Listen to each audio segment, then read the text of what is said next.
o no con respecto a esta nueva aparición. Uno cuando dice nueva variante empieza a pensar en Delta y demás y decir, bueno, no, esto no se termina nunca. Bueno, para entender un poco mejor de qué se trata, estamos ya mismo en comunicación con Jorge Hefner, que es especialista en infectología, investigador del CONICET. ¿Qué tal, Jorge? ¿Cómo estás? Buenas tardes. Buenas tardes, ¿cómo están ustedes? Bien, ¿nos preocupamos? ¿No nos preocupamos? ¿Qué hacemos? Mira, tenemos que estar preocupados porque estamos asistiendo a una ola de casos que es muy importante. Vos fíjate que en el día de hoy se denunciaron 321 fallecimientos, cosa que demuestra que claramente que Omicron no es una gripecita. Claro. La noticia alentadora es que cuando vos ves las tasas de positividad y el número de nuevas infecciones, más allá de lo limitado de los testeos, estamos viendo un descenso, quizás más pronunciado en Córdoba, que es donde inició esta ola en base a Omicron. Entonces hay una situación que sigue siendo preocupante, resguardados por un programa de vacunación que es muy extenso y que deberá acelerar lo que son las terceras dosis. La nueva subvariante, que se llama BA.2, lo que ha demostrado hasta ahora son, primero, no es más severa, cosa que es una buena noticia, no es más severa que la BA.1, que es la clásica Omicron, no tiene mayor capacidad de evadir la respuesta protectora de las vacunas, que es una noticia buena, y hay una noticia un poco preocupante, que sí es muy transmisible. Ya Omicron, la primera era muy transmisible, y esta parece que es un 30% más transmisible, más contagiosa que la primera variante de Omicron, y es lo que explica que en países como Dinamarca, la primera variante, la BA.1, haya sido desplazado por la BA.2. Ese es el motivo de preocupación con esta nueva variante. Ahora, cuando empezábamos a hablar de la época de contagio, y estoy hablando de la primera etapa, que decían 15 minutos conversando con una persona, eso daba la posibilidad de contagio. En Omicron pasamos a los 40 segundos. Entonces, ¿ahora de qué tenemos que hablar? Sí, lo de Omicron de 40 segundos no es algo que esté claro, porque no es algo reproducido en diversos estudios, pero sí que menor tiempo. No sabemos cuánto es menor tiempo. Uno puede especular que si vos estás tomando con una amiga un café en un lugar cerrado, sin barbijo, y te la pasás hablando, en 5 minutos te podés contagiar con la BA.1, es decir, hay que extremar los cuidados, y con la BA.2 es especulativo, serán no 5 minutos, sino 3 o 4 minutos, porque está demostrado que es más contagiosa. ¿Por qué es importante esto que vos estás sacando como tema, el asunto de los cuidados? Porque así como el programa de vacunación avanzó mucho, los cuidados han retrocedido mucho. Y la verdad que nos estamos cuidando muy poquito, y eso es grave. Doctor, ¿y qué es lo que genera que se vayan produciendo nuevas subvariantes para que nos alarmemos? Sí, mira, el origen de las subvariantes o de las variantes es prácticamente el mismo. En la medida que el virus logra infectar muchas personas, el virus tiene espontáneamente una serie de cambios que llamamos mutaciones. Esos cambios, en la mayor parte de los casos, son irrelevantes totalmente, no le otorgan ninguna ventaja evolutiva, pero se combinan en ocasiones excepcionales un conjunto de cambios que dotan a este virus de una nueva característica, o ser más agresivo, o ser más contagioso, o evadir con mayor capacidad la respuesta inmune.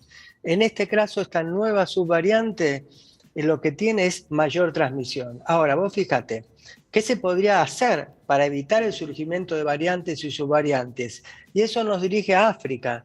Esta variante, que es la responsable de la nueva ola, surge en África. Y no es casualidad que surja en África, porque es un continente al cual prácticamente no llegaron las vacunas. Tiene hoy por hoy un 12% de la población vacunada. Entonces, si queremos parar el surgimiento de nuevas variantes, tendríamos que lograr un acceso equitativo a las vacunas en todo el mundo, cosa que es una asignatura pendiente hoy por hoy.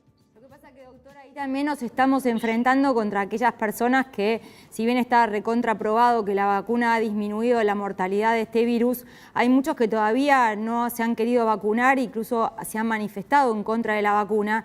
Y eso, junto con la falta de llegada, más los que no se quieren vacunar, ahí tenemos un problema. Así es como vos decís, no solamente lo que te mencioné en primer término, sino el sector de gente que tendría potencialmente acceso a la vacuna y decide no vacunarse. Nosotros en Argentina tenemos en ese sentido una ventaja, el movimiento antivacuna en la Argentina realmente es pequeño. Sí. Vos fijate que en muchos grupos etarios llegamos a superar el 90% de personas vacunadas. Queda esa asignatura pendiente, avanzar en la vacunación con ese 8-9%, en la gente joven un poco más, hasta el 15%. Y otros países tienen un problemón con esto. Vos fijate, Estados Unidos, sobran las vacunas y hay un 35% de la población adulta que no se vacuna, y por eso tienen un nivel de fallecimientos e internaciones en terapia intensiva realmente enorme. Bien, ahora Jorge, entonces, ¿cómo se entiende este número de hoy, estos 321 fallecidos? Porque avanzamos mucho con la vacuna, tenemos por suerte buena aceptación entre los argentinos, pero el número crece y Omicron no es tan agresivo. Entonces, ¿cómo se entiende? ¿De verdad son todas personas que no se vacunaron o puede haber otra razón? No, mira, está muy enriquecido el número de fallecidos en personas no vacunadas o vacunadas en forma incompleta, y también en personas vacunadas que padecen comorbilidades muy, muy severas. Lo que sabemos de las vacunas hoy por hoy es que si vos tenés un esquema de 2 dosis y más, 2 dosis más un refuerzo, tenés chance 25 o 30 veces menos de padecer una infección severa respecto del no vacunado. La protección es enorme. Ahora, si vos, por ejemplo, comparás la tasa de mortalidad hoy por hoy frente a Omicron en Argentina y en el mundo, frente al momento donde no existían las vacunas, bajó entre 10 y 15 veces. El problema es que el virus nos corre el arco. Omicron, en un sentido, aun cuando sea un poco menos agresiva, se transmite con enorme facilidad, muchísima mayor facilidad que las variantes anteriores. Entonces, hoy por hoy tenemos a nivel mundial entre 6 y 15 veces mayor número de infectados en relación a las otras olas. Y el nivel de mortalidad disminuyó, pero sigue siendo significativo. En la Argentina debemos estimadamente, pese a que empiezan a bajar, tener aproximadamente 200.000 casos nuevos por día de infecciones. Jorge, las anteriores olas no pasábamos de 40.000. Sí, claro. Y de esta manera, al ser la variante Omicron la variable predominante, ¿puede ser que haya desplazado a la variante Delta, que presentaba mayor peligrosidad al contagiarse? Sí, en Argentina la desplazó totalmente, y la desplazó, mira, era algo que los que estudiamos esto realmente nos tomó un poco de sorpresa en este sentido, como tantas otras cosas. Las desplazó en un mes. En un mes nosotros, que hacíamos a través de Instituto País, del Consorcio País o del Instituto Malbrán secuenciaciones, pasamos de tener en un momento, a principios de diciembre, un 90 y pico % de circulación de Delta y casi nada de Omicron, y en un mes pasamos a tener 90% de Omicron. Desplazó totalmente a la Delta en Argentina y en todo el mundo. Ahora, doctor, ¿qué opinión le merece que en las últimas horas la Organización Mundial de la Salud trazó un paralelismo entre la mortalidad ocasionada por la gripe en relación a lo del COVID, diciendo que en determinados grupos etarios la mortalidad era mayor por gripe que por COVID? ¿Vale esta comparación? Bueno, habrá que ver cuáles son los grupos etarios a que ellos se refieren. Si yo tomo la estadística global, por ejemplo, correspondiente a un año prepandémico en Estados Unidos por año fallecían a lo sumo 40.000 personas por gripe, es decir, por virus influenza por año. Y si vos te fijas, el índice de fallecimientos en las últimas semanas en Estados Unidos supera los 2.000 casos diarios. Quiere decir que en un mes por Omicron fallecen globalmente en la población mayor cantidad de gente que en todo un año por la gripe. Es decir, que hoy por hoy Omicron en tasa de letalidad sigue siendo muy superior a lo que es el virus influenza, y en gran parte por su enorme transmisibilidad.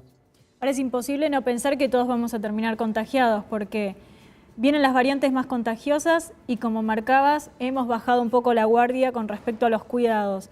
Donde más se nota es el uso de barbijo. Sí. Mira, vos saliste a la calle y mucha gente no usa barbijo, y cuando vos viajás en subte usa el barbijo, pero como tapaboca y no tapando la nariz. Claro. Es decir, que hemos descuidado mucho. Y eso sin hablar de lo que son los grandes encuentros masivos, con miles y miles de personas, mayormente jóvenes, que son enormes focos de diseminación de la infección. Es decir, en el comportamiento social de cada uno de nosotros no estamos haciendo lo que corresponde para bajar la curva. Y el virus gana en ese sentido. Tenés en general una amplia protección frente a infección severa, pero el blindaje no es total para la población, porque tenemos que padecer al día de ayer 321 fallecimientos, que es un costo enorme. Y ¿sabés dónde lo noto más, perdón, Ceci? También en los transportes públicos, en estos días de calor, con el tema de que tienen aire acondicionado, siguen manteniendo todo cerrado. Y por más que tengas el barbijo, digo, es un caldo de cultivo ahí adentro. Y si vos haces haces un viaje de 2-3 minutos por 10 cuadras, no pasa nada, pero si vos te incorporás a un colectivo y estás 1 hora viajando, es un caldo de cultivo. Es eso, en los boliches, son las confiterías también con aire acondicionado y mesas muy juntas unas porque ya no tenemos más aforo. Entonces realmente es preocupante. Los cuidados, la verdad que tendríamos que recapacitar un poquito en eso, y no es tanto, porque son 2 o 3 cuestiones. Claro. Uso del barbijo y uso correcto, distanciamiento social, y si estás reunido con gente en ámbitos cerrados, ventilarlo, aunque tengas calor y tengas que apagar el aire acondicionado.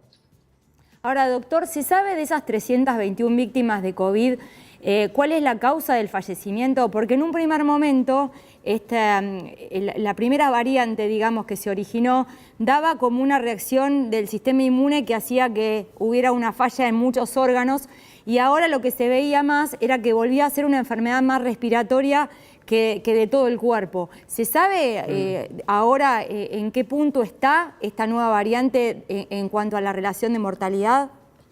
Sí, mira, con los cuadros severos que lleva la internación en terapia intensiva y fallecimiento tienen mecanismos muy similares a lo largo de las distintas variantes y los años de pandemia. Lo que termina produciendo el fallecimiento del paciente infectado es una reacción inflamatoria, una neumonía bilateral, es decir, una reacción inflamatoria que compromete la capacidad de los pulmones de oxigenar al organismo. Esa es la causa general. Obviamente, ese cuadro se presenta mayormente en gente no vacunada o incluso también en gente vacunada que padece comorbilidades muy severas, diabetes, hipertensión no tratada, cardiopatías, problemas respiratorios crónicos, pero el mecanismo final que lleva al fallecimiento penosamente del paciente depende de una reacción inflamatoria, que al principio es buena porque propende a solucionar la infección viral y luego se te vuelve en contra porque daña el funcionamiento de nuestros propios órganos. Doctor, voy con la última. Estábamos mencionando recién que los principales movimientos antivacunas se encuentran en Europa. ¿Qué opinión tiene respecto a Dinamarca, que mencionó que van a levantar absolutamente todas las medidas preventivas en ese país? Sí, tal cual. Bueno, si vos te fijás en Dinamarca tiene un bajo nivel de fallecimientos, pero la ola es enorme como nunca. Yo creo que hay demasiada presión de lo que es la economía o los poderes económicos para que el gobierno tome esta determinación, que yo considero que es un poco apresurada. Yo creo que esta determinación la podés tomar cuando la pendiente de casos va disminuyendo, cuando lo que es asistencia hospitalaria se tranquiliza un poco, pero no en un momento sin precedentes en cuanto al número de contagios. Entiendo que hay una tensión entre lo que es salud pública y economía. Yo creo que tendríamos que inclinarnos un poco a la parte de salud pública en el sentido de esperar que baje antes de asumir que entramos ya en una fase endémica que sigue siendo una expresión de deseos pero que no es un reflejo de la realidad. Seguro. Bueno, muchísimas gracias por esta comunicación, Jorge, siempre clarísimo, así que a estar atentos, no en estado de alerta, pero sí atentos a lo que puede venir y volver a los cuidados básicos, que son tan fáciles. Muchísimas gracias y hasta cualquier otro momento. Que tengan buenas tardes. Hasta luego. Son 6